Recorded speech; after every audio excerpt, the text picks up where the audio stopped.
Okay, may I have a mover and a seconder to call the meeting to order? Deputy Mayor Coughlin, Councillor Ritchie, that the regular meeting of the Council of the Township of Springwater of March 6, 2019 come to order at 6:30 p.m. All those in favor? Carried. Please stand for the singing of the national anthem led by Deputy Mayor Coughlin. O Canada, our home and native land, true patriot love, in all our sons command. With glowing hearts we see thee rise, the true north, strong and free. From far and wide, O Canada, we stand on guard for thee. God keep our land glorious and free. O Canada, we stand on guard for thee. O Canada, we stand on guard for thee.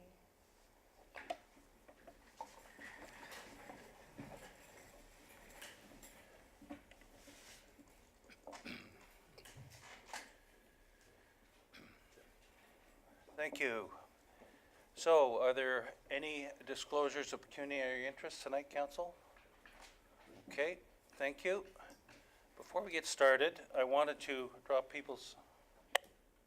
Deputy Mayor Coughlin? My apologies, Mayor Allen. During the closed session, I'll be removing myself for the first portion regarding the Hillsdale development.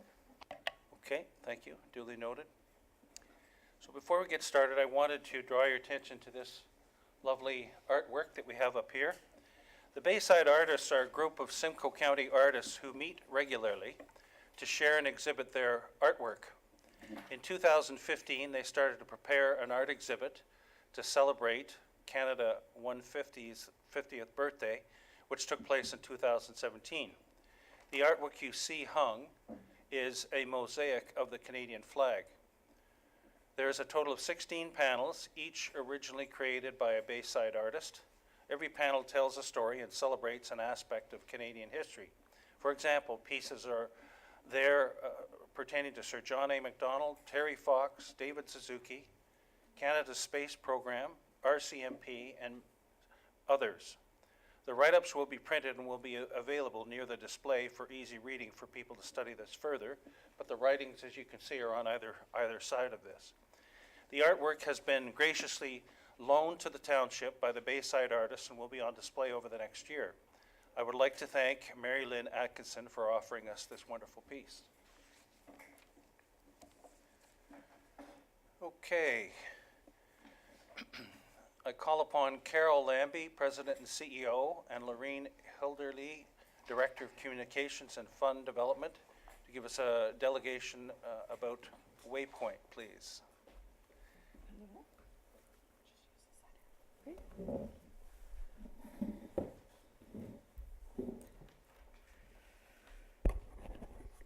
Good evening, Mayor Allen, members of council. Thank you very much for the opportunity to come and just provide a brief update on some of the happenings at Waypoint. And I must say we're glad to be a little bit south of us. We drove through whiteouts to come here, so it was a very interesting difference in the weather. So I know we've been here before and just talked to you first of all about mental health before I get into what Waypoint does. And often you will hear in the media discussions about 1 in 5 Canadians personally experience a mental health problem. We like to say that 5 in 5 people have mental health. I think some of the staggering numbers around prevalence, we all are aware of family members, friends, colleagues who have struggled with a mental health problem or an illness. It actually is double the number of people living with diabetes and more than 1.5 times the impact of all cancers. So pretty staggering prevalence among the population. Unfortunately, almost 3/4 of mental health problems have their onset during childhood or adolescence, which means we really need to intervene early. There's also a very significant financial and economic impact. An estimated 500,000 people aren't at work in any given week due to a mental illness. And if you do the math on that, it actually is, the economic burden is estimated at $51 billion a year. We like to use this quote from Glenn Close because one of the challenges related to mental illness is that stigma remains. The impact of that stigma precludes often people from reaching out for care when they very, very much need it. We know that about a quarter of Canadians are fearful of being around people who suffer from mental illness. And just under half of Canadians said they would socialize with a friend who has a mental illness. So we would never hear statistics like that about diabetes or cancer. So we know we continue to have work to do around reducing stigma and certainly having more conversation and more light shone on it. So as we do these presentations, we like to try and bust some myths, and there are many around mental illness. Certainly the unwillingness and discomfort around having conversations about mental illness really continue to have these myths and misconceptions understood to be true by a lot of people, but you can see that they are not. So all of that talks about why do we need specialized mental health hospitals such as Waypoint, and the prevalence and the stigma are contribute to the need for us to be there to provide treatment. Waypoint, previously Mental Health Center Penetanguishene and a number of other names prior to that, has a very rich and deep history in our community. Actually started out as a boys' reformatory in 1859, and the building that is our administration building was actually the boys' reformatory. And built by the boys, so a very interesting history there. It actually became a hospital in 1904, and over the course of years, language changes. Originally was an asylum for the insane, and we think of the negative connotations as we talk about stigma around the word asylum, but truly that was seen as a place of refuge.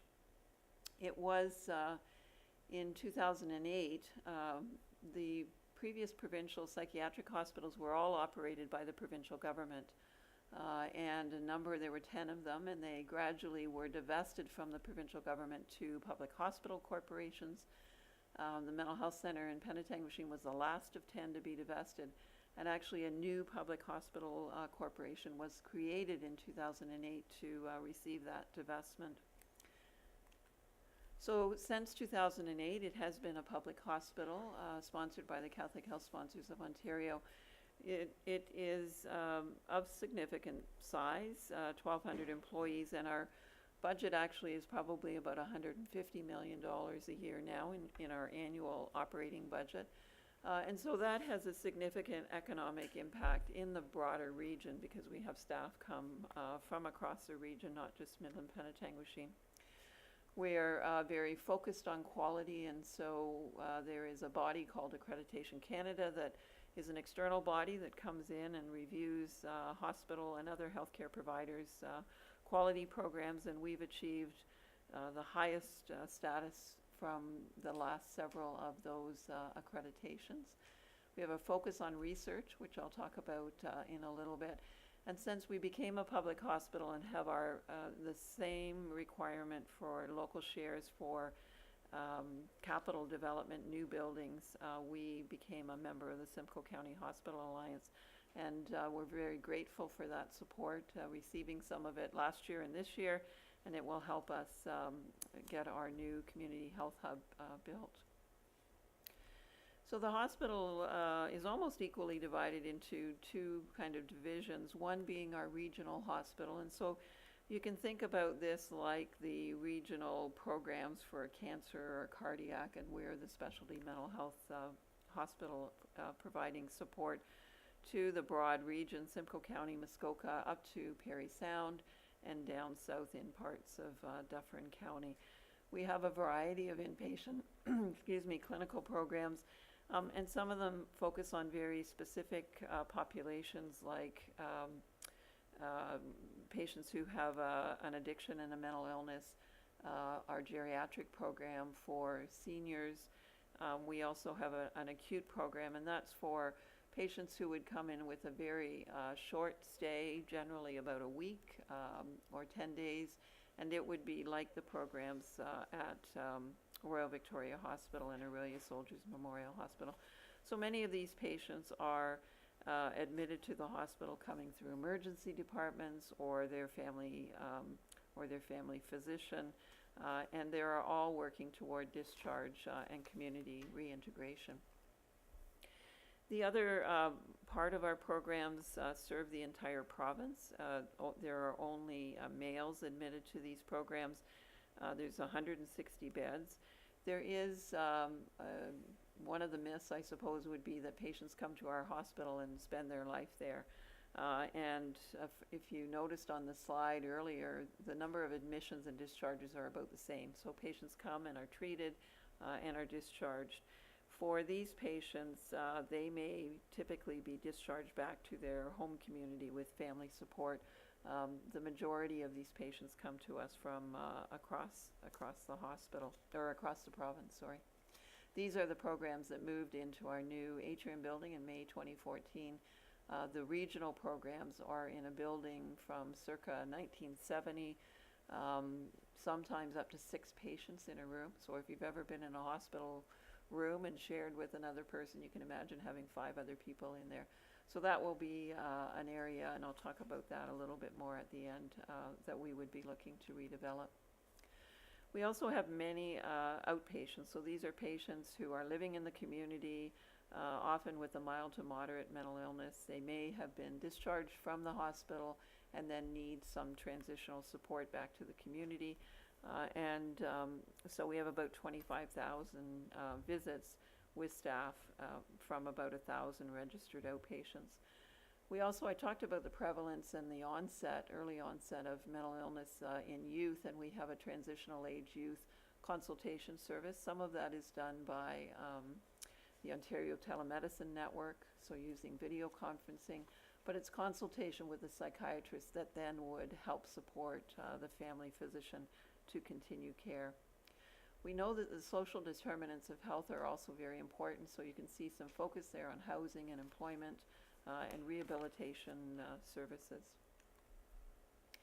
So I mentioned our new community health hub. This is a partnership with Chigamik Community Health Center. If you've driven in Midland along the waterfront, you would see the building, and it looks complete from the outside. Inside there's nothing done inside, and so we're continuing to work with the Ministry of Health on that, but we are anticipating moving in there this year.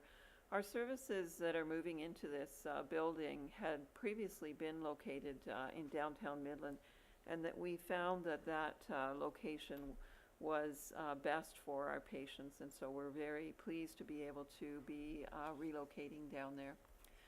You'll see at the bottom it includes a new youth wellness hub, and we actually did not include that as we were planning for the new building because it was a new opportunity that came to us. There was an opportunity for organizations to submit applications for this. There were only 6 approved in the province, and there were probably about 30 or 40 applications, and we were one of those approved. So we were very pleased with that, to be able to offer additional services to youth. It will provide what's meant to be one-stop shopping for youth aged 12 to 25. It's not only about mental health needs, it may be substance use, it may be primary health care, education, other social supports. And so we're very pleased that this will be in the new building. At this point in time, it's a pilot project, so it's funded for 3 years. We really hope that once we get those services up and running, they will be able to continue on, because we know the need is there. So that is what the building looks like, and it actually does look like that on the outside now, except for snow. We will be working over the next number of months on the interior. I said that I would speak a little bit about research and academics. We're One of the legacies from the previous hospital was a research department. It's been known internationally for some of the assessment tools that they've developed, and it's existed for about 30 or 40 years. But we really tried to formalize that and build on it in 2013 to create the Waypoint Research Institute. It's affiliated with the University of Toronto, but probably about 3 dozen other post-secondary academic institutions. And you can see some of the highlights of the work that is done by the Research Institute. We have about 15 staff on our scientific team, and there are a variety of disciplines, psychiatrists, psychologists, postdoc fellows, research assistants, and some of the areas that they're focusing on now, genetics of mental illness, cultural competence, so working with our partners in the Indigenous community, and trauma amongst mental health care workers, so looking at patients but also looking at our staff. And so I talked a little bit about our history and current day. We also are looking toward the future, and we do have a fairly large campus, and so we are doing planning over 30 years for our campus, but also some short-term increments in there, the 0 to 5 years. I mentioned the inadequacy of the building that's housing our regional programs, and so that's certainly the longer-term vision is to replace that building as well. So with that, I'm happy to answer any questions or hear any feedback or comments, and thank you very much for the opportunity. Thank you, Ms. Lambie, very much. Very thorough presentation and a good update. So I'll open it up to council. Any questions or comments with respect to this? Pretty complete. I, for one, would be interested in taking a tour. I've never been up to see the physical place, so I'll get in touch with you and Would love to have you. We've had some of the other councils in the area have members come, and we can show you the building. We have often open sessions we call Discover Waypoint, and so they speak to different topics. Some of them are Waypoint 101, a little bit more about Waypoint. Some of them are more specific about some of the programs, like research, like our seniors program, and so we'll make sure that the information comes out, and if there's any that pique your interest, we're happy to have you and share more.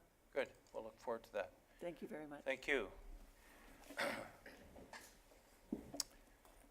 Yeah, can I have a mover and a seconder to receive the delegation? Councillor Cabral, Councillor Ritchie.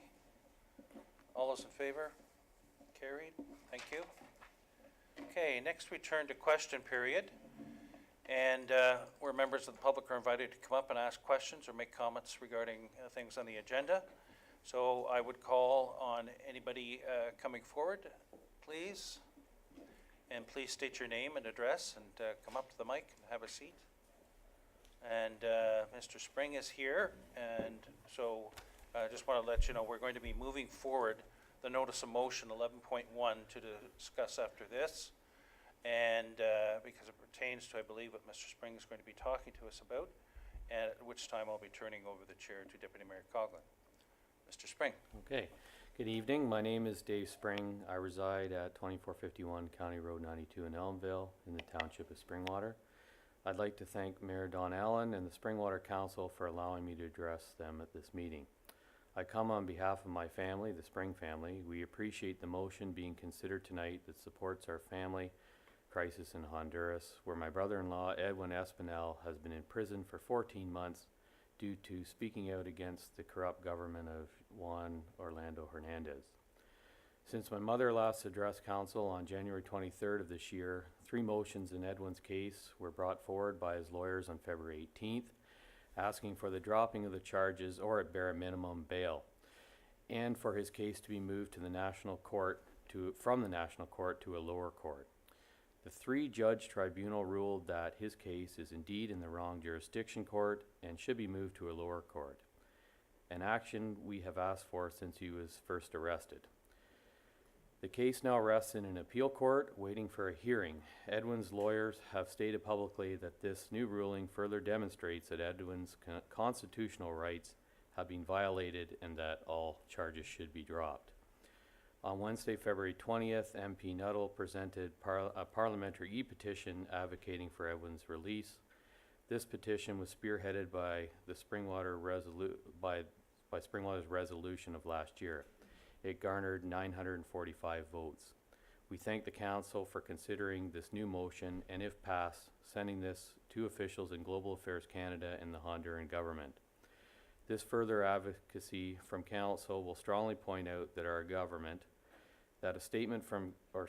point out to our government that a statement from Canada demanding that Edwin's constitutional rights, as he's a member of our Canadian Spring family, have been violated, and that the charges must be dropped.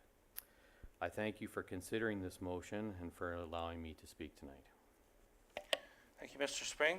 And so I will now turn, yes. Yes, okay, sorry. Thank you, Mr. Spring.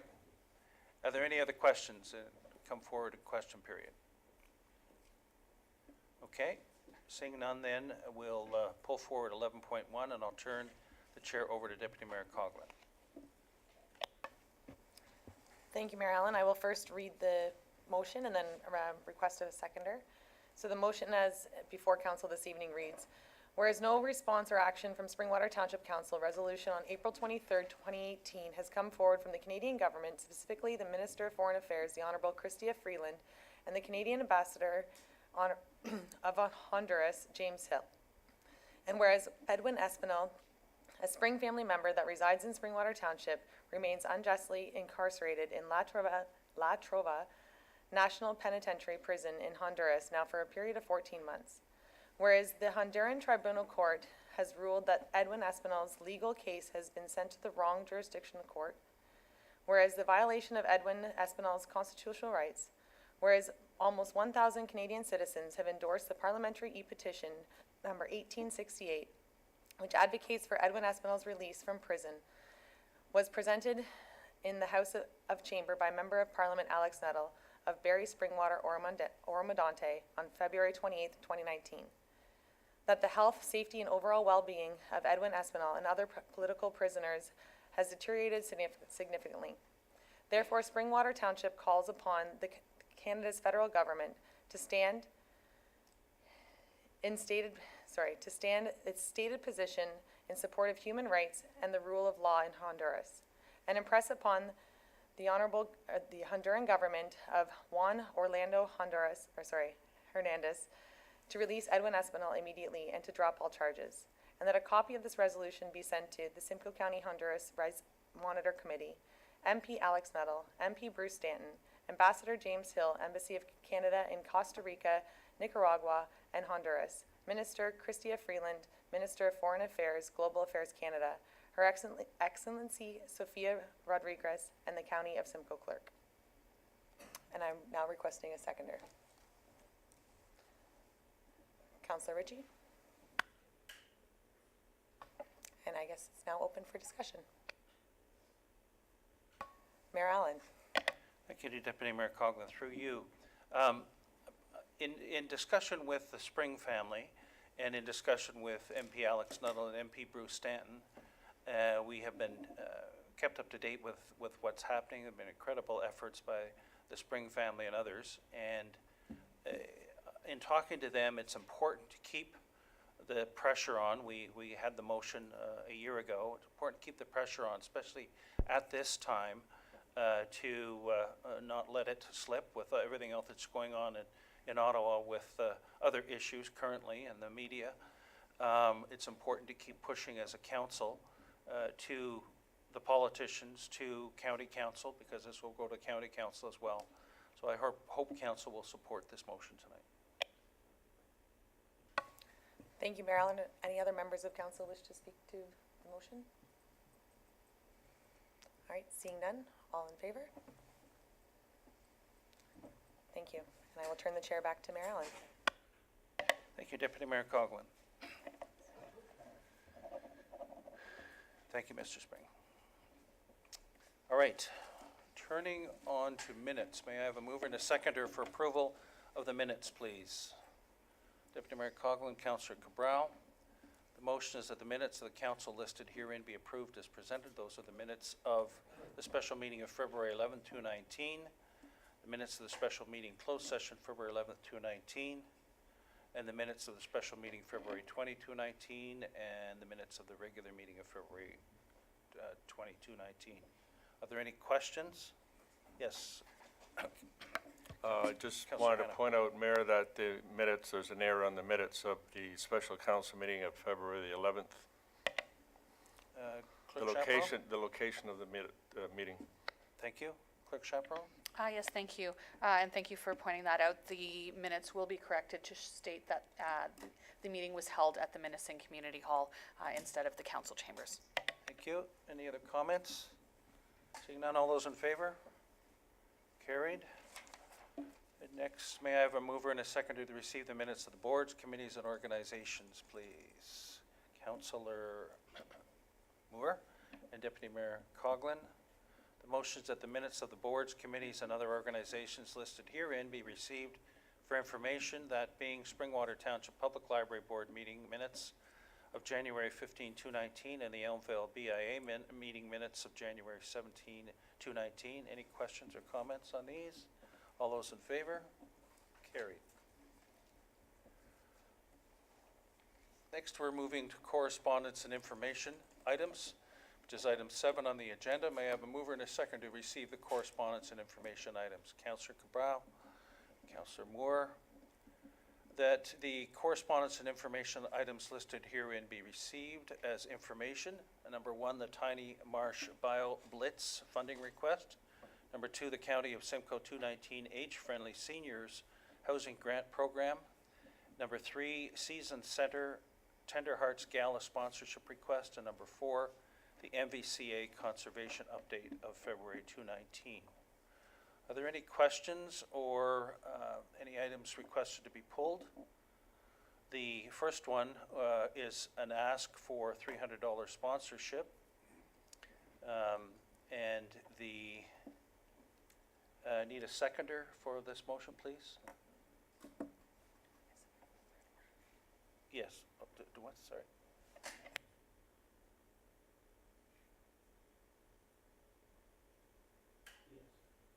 And as well, the third one, we need to decide whether we sponsor this or not. So the first one and the third one.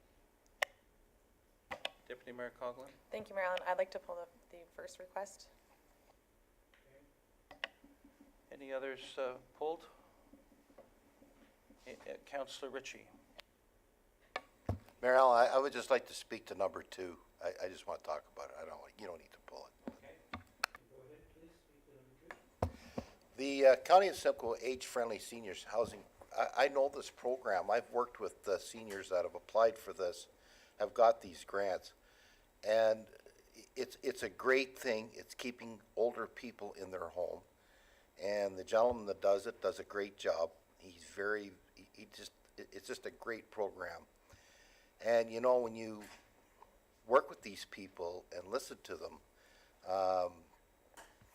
we need more programs like this. So I support this 100%. I could say more, but I'll leave it at that. Thanks. Okay, Councillor Ritchie, thank you. So we have a motion here that moved and seconded by Councillor Cabral and Councillor Moore, that the correspondence information items listed herein be received as information.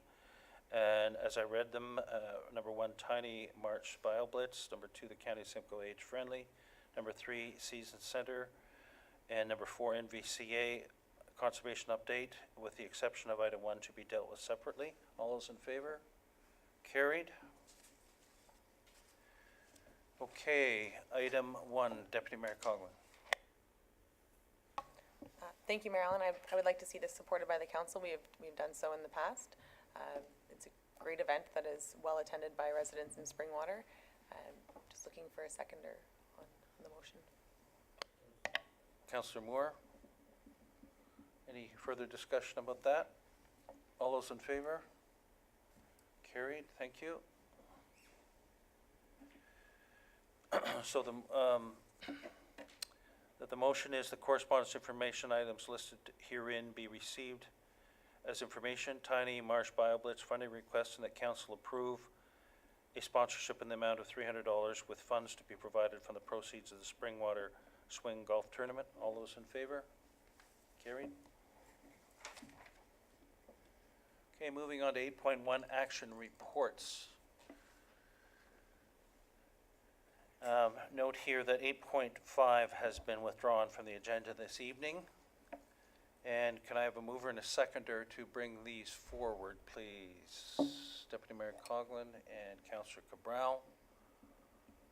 That the action reports 8.2 through to 8.12 be received, and that the recommendations contained therein be approved as presented. 8.2, building permit software, request for proposal. 8.3, the sidewalk tractor request for proposal. 8.4, the street sweeping, winter sand and debris pickup. 8.5 has been removed. 8.6, Maple Ridge Estates, 11 lot severance, final acceptance and security reduction. 8.7, Stone Manor Woods transfer and reduction of securities. 8.8, volunteer recognition program policy. 8.9, corporate video surveillance policy. 8.10, noise bylaw exemption with respect to Alexman Contracting, Inc. for the Vigo Bridge Replacement Project. 8.11, 2018 tax adjustments and supplementary taxes. And 8.12, PCG Investments Bertram Industrial Expansion, the zoning bylaw amendment. And note that 8.5 has been withdrawn from the agenda. So there's some discussion. Anybody, we can have discussion about any of these. Anybody want an item pulled for a separate, more significant? Councillor Cabral.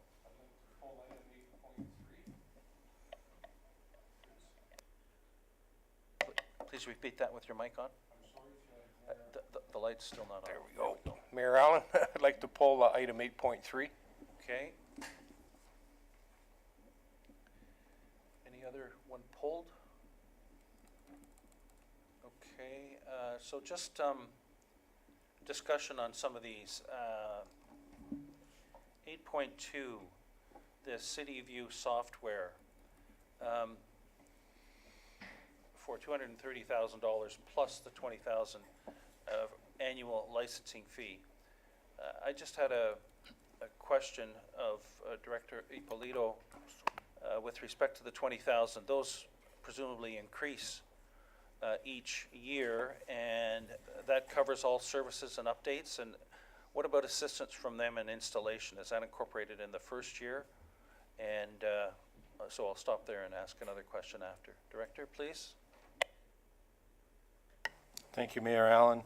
The $20,000 estimated annual fee would be subject to an increase based on the annual fee that is prescribed by the manufacturer, CityView.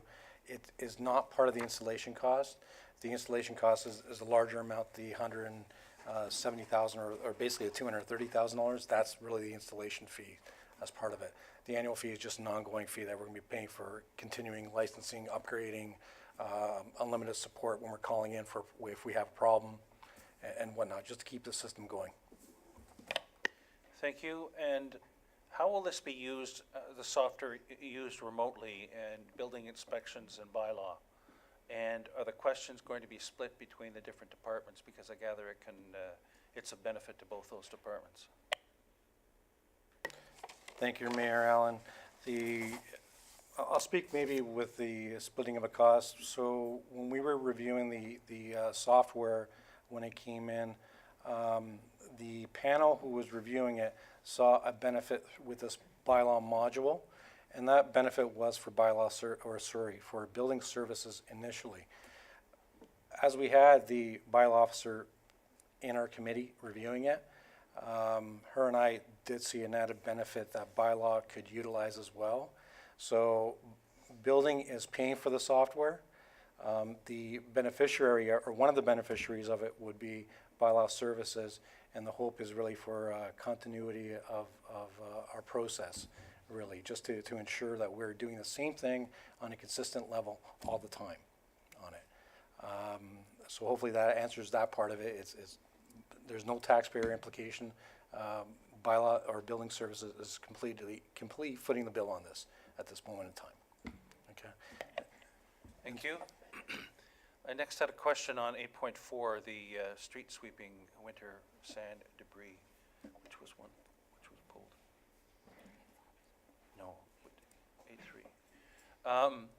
Director Coleman, this is the first year we'd be contracting this out, is my understanding. So I wonder how many hours will be saved by doing this and how that saving was factored into the 2019 budget. Thank you, Mayor Allen. Typically, when we were doing street sweeping in-house, it took about 5 weeks' worth of staff time. Typically, there were 4 or 5 members on the crew doing that cleanup for pretty much 5 weeks. What we did, because we've never done this before, we estimated that about $80,000 could be removed from the salaries budget and reallocated in the contracted services budget. So in terms of budgeting, there was no savings realized at that time. However, since the contracts come in at just over $40,000, that original savings, I suspect, and Director Schmidt can correct me if I'm wrong, if the savings realized at the end of the year would go to reserves. Director Schmidt, will that hopefully form part of the surplus, a surplus at the end of the year to be reviewed?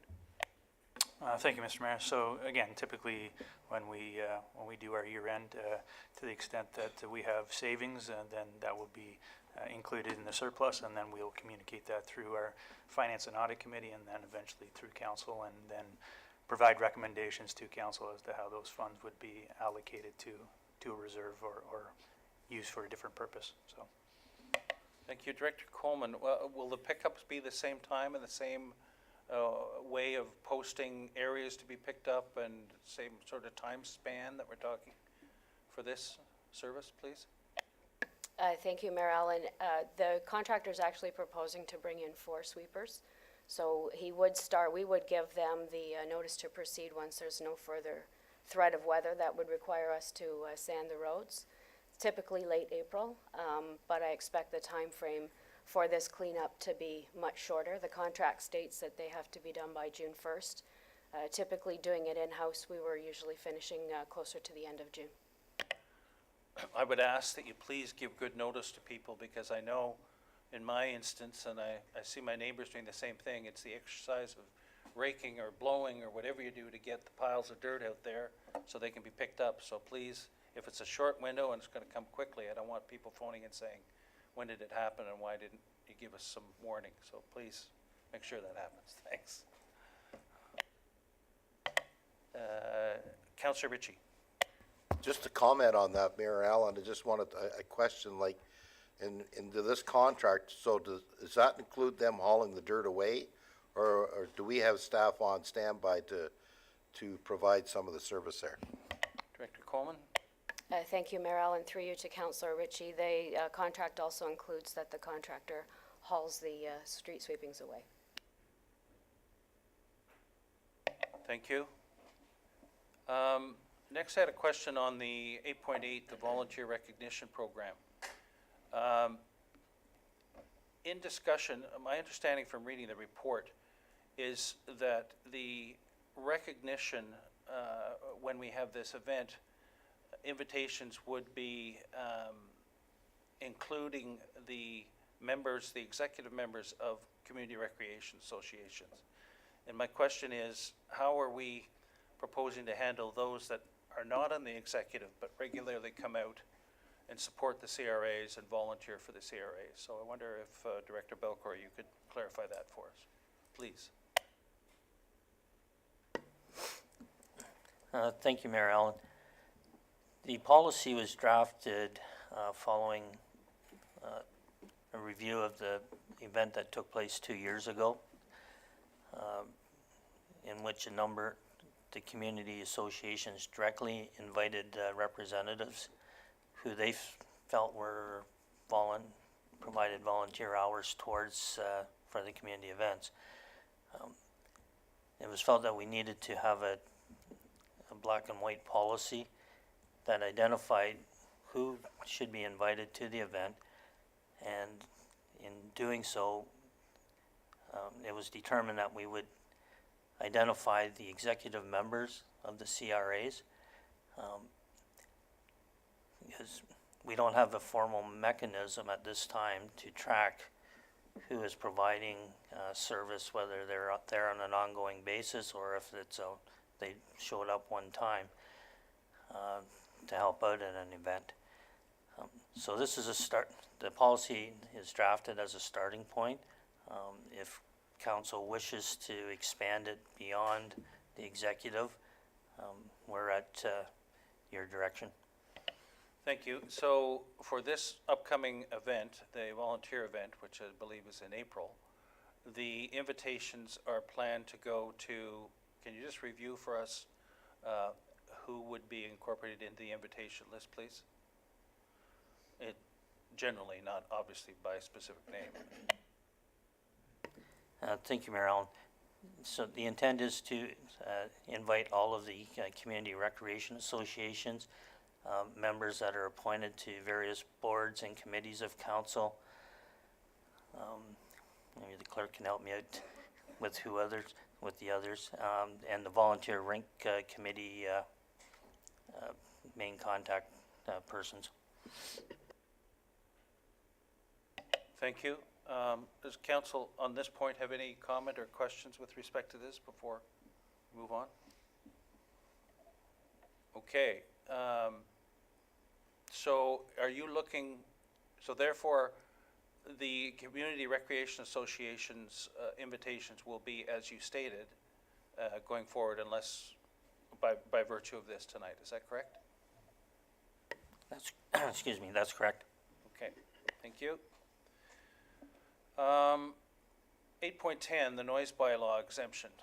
I believe, well, first of all, was notification given of this and notification of what we're proposing here to the three surrounding residents? And my understanding is there's some previous noise with respect to the bridge reconstruction, and the county did offer to pay for hotels for the evenings that there was excessive noise, and that I believe was taken up. Is this correct in your knowledge, and will this practice continue?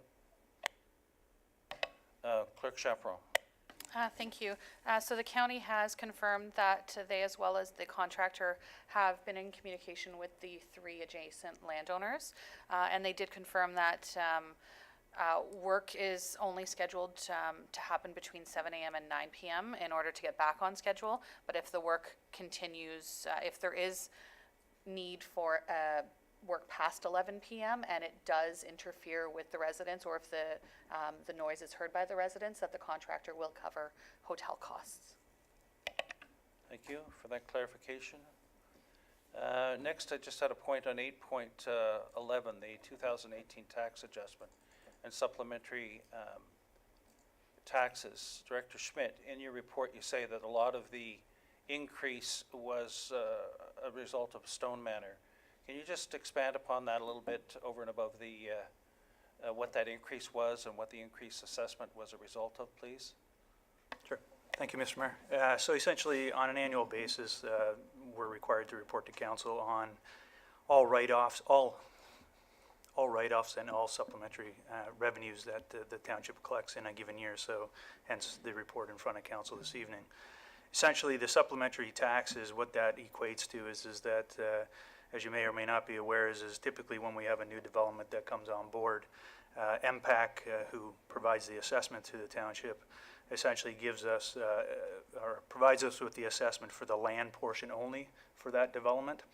And then typically as construction occurs and occupancies happen, then MPAC goes out, grabs further information on the actual buildings that are being constructed, and then in turn provides us with, or provides the township with, the additional revenue that's associated with the building or the housing portion of that property. So this is typically what you're seeing right now.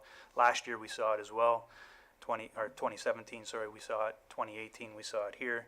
2019, it'll likely be a little bit less because I think the building activity will probably be declining a little bit, and I think that's what we're forecasting in our budget for 2019. So essentially, that's what you're seeing here is the additional taxation revenue that wasn't provided originally when MPAC provided us the land portion only on these properties.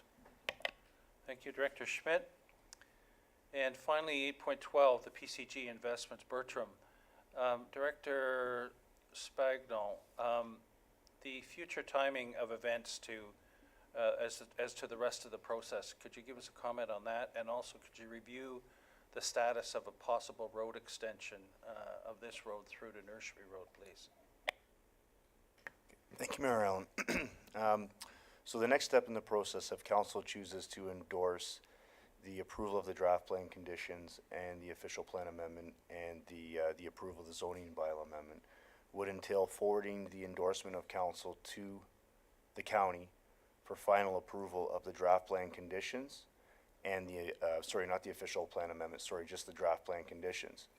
As a result of county approval, what will happen is those conditions will be set in place for 3 years, at which point the developer will be responsible for satisfying all conditions of approval, which will be required to register the subdivision so that lands can be sold, and therefore development can occur by way of site plan approval.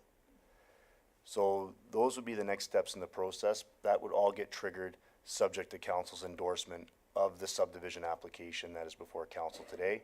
As the official plan amendment was approved, I believe it was in, I want to say, late 2017, early 2018.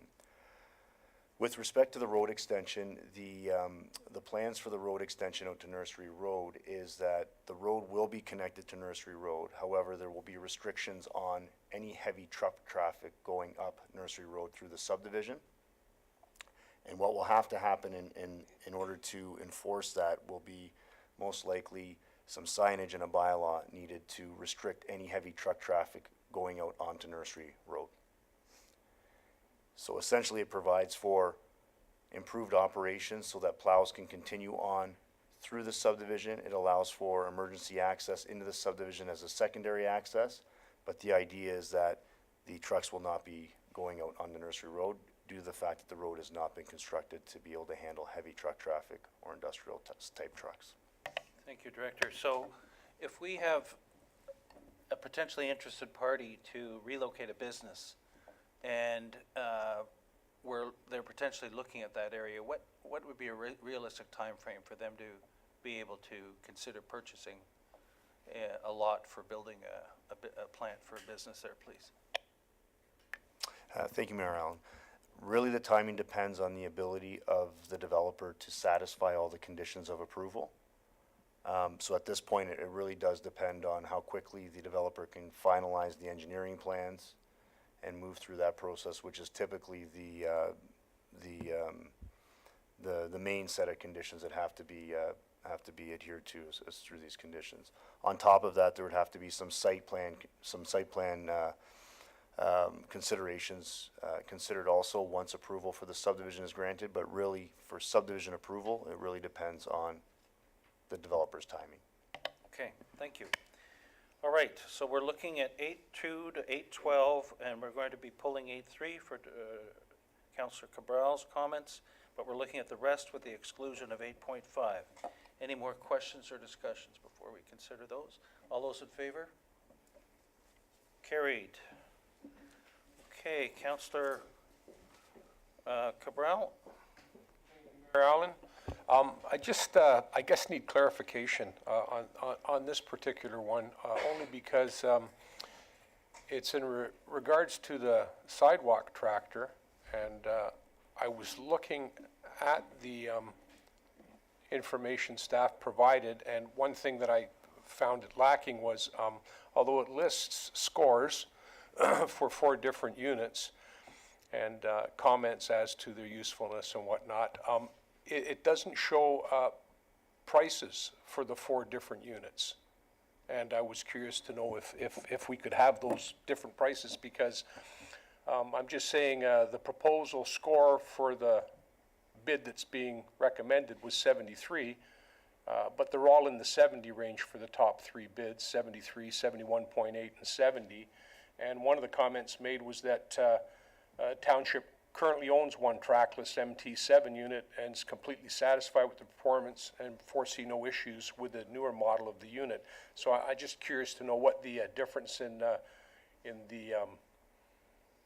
proposals were as far as costs were for the 4 different units, if you have that information. Thank you, Director Coleman.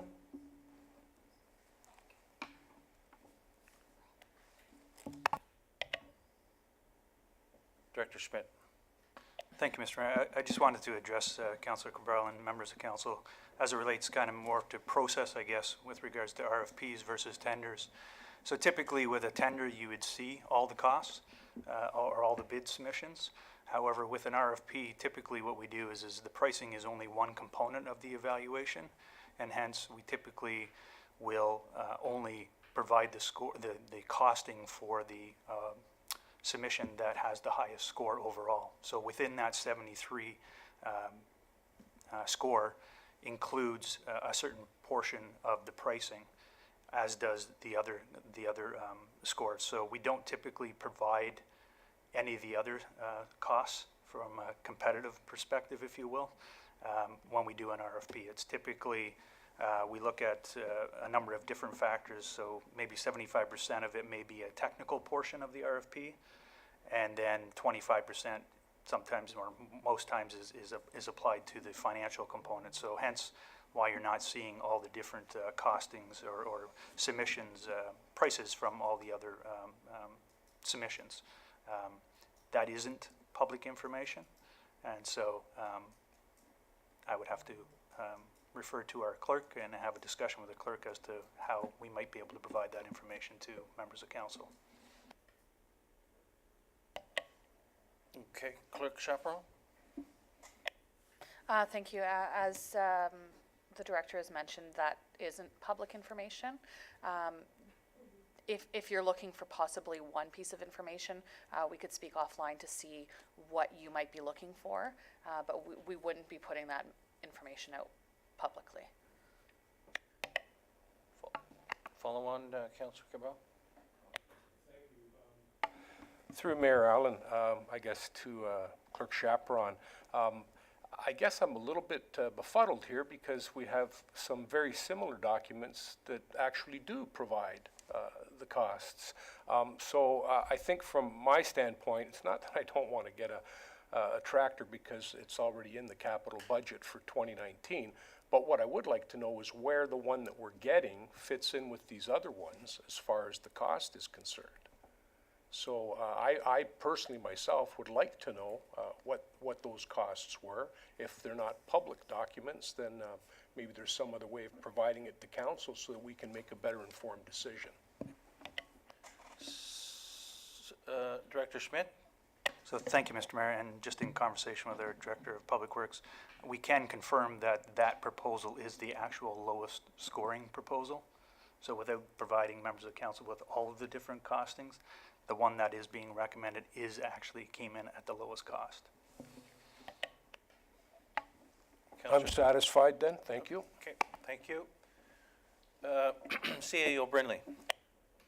Thank you, Mr. Mayor, and to council. What we can provide is some information to council from the standpoint of reaffirming our purchasing process, just so you're up to speed on how we do things. This is done through a 2-envelope system. This differs from buying sand, where it's treated as a tender versus an RFP. But we're more than happy to follow up with council on why we do it this way, just so they know. Thank you. All right, can I get a seconder for this motion, please? Deputy Mayor Coughlin, that the report from the operations technician regarding sidewalk tractor request for proposal 142018 dated March 6, 2019 be received, and that the submission from FST Canada Inc. for a new 2019 trackless MT57 sidewalk tractor and equipment as required for a total amount of $154,905.55, including non-rebatable HST, be accepted, and that the township retain the existing 2010 Holder 992 model as a backup unit. All those in favor? Opposed? Carried.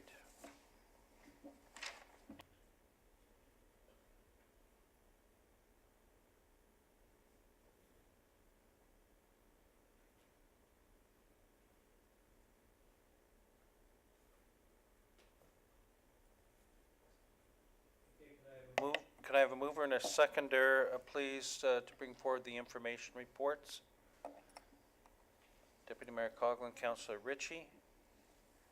That the report items listed herein be received as information. The revised official plan amendment, zoning bylaw amendment, and draft plan of subdivision files OP 21704, ZB 21715, and 21702, Elmville Developments, Inc., 5 and 6 Train Avenue West, and 74 Young Street South. Any questions or discussions with respect to this? Seeing none, all in favor? Carried. Okay, we move on to number 10, verbal reports.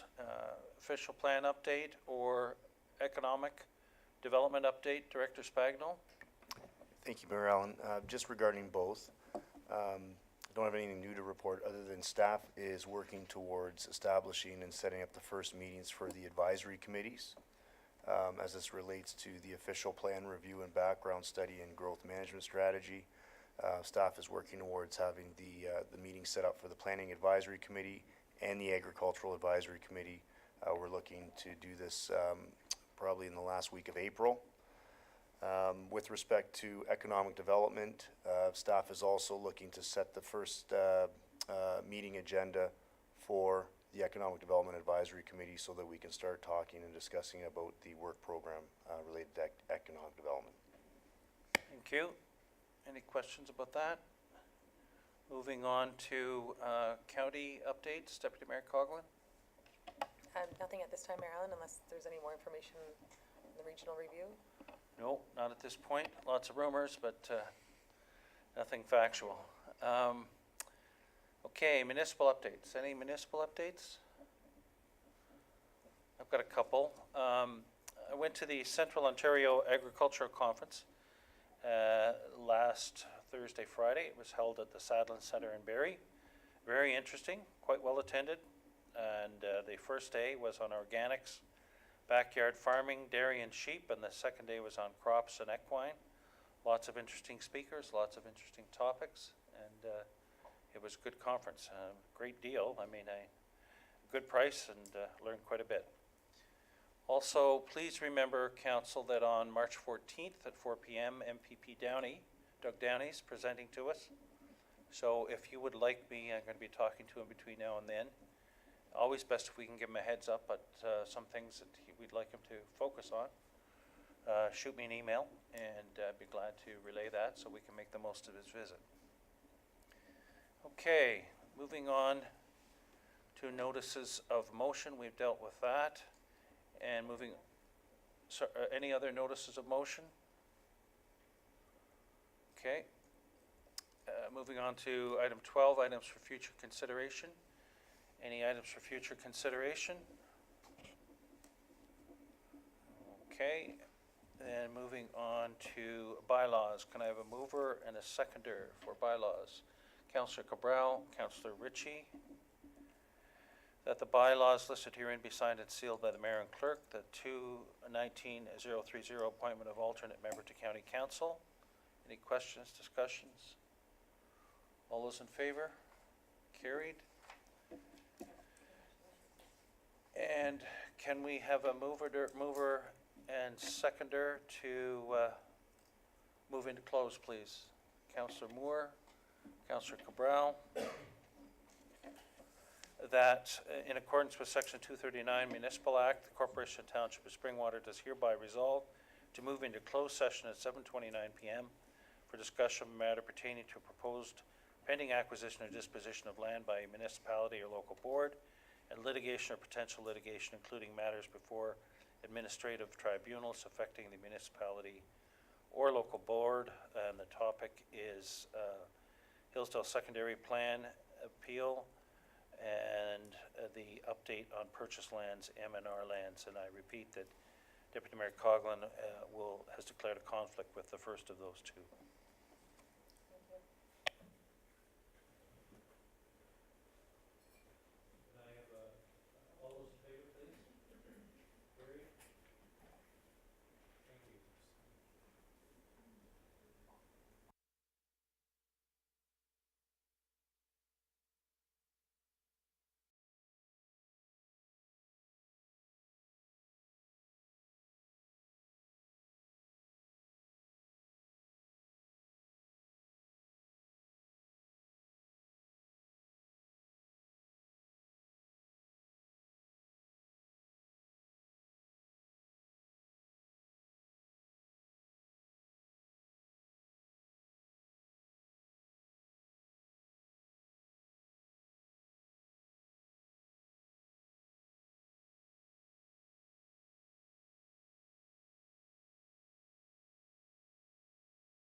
and seconder for this, Deputy Mayor Coghlan, Councillor Cabral, that council direct staff to continue with the purchase of the Ministry of Natural Resources property, Hasty Tracks. All those in favor?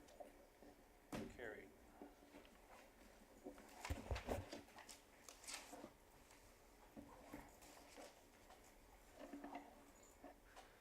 Can I have a mover and a seconder for the confirmatory bylaw? Councillor Cabral and Deputy Mayor Coghlan, that the bylaw 219030 to confirm and adopt the proceedings of council at regular meeting held on March 6, 19, listed herein, be signed and sealed by the mayor and the clerk. All those in favor? Carried. And an adjournment, mover and seconder, Councillor Moore and Councillor Ritchie, that the regular meeting of the Township of Springwater does now adjourn at 8:14 p.m. to meet again at regular meeting on March 20, 2019, 6:30 p.m. in the Council Chambers Administrative Center at Minisink. All those in favor? Carried. Thank you. Thank you for tuning in, and good night.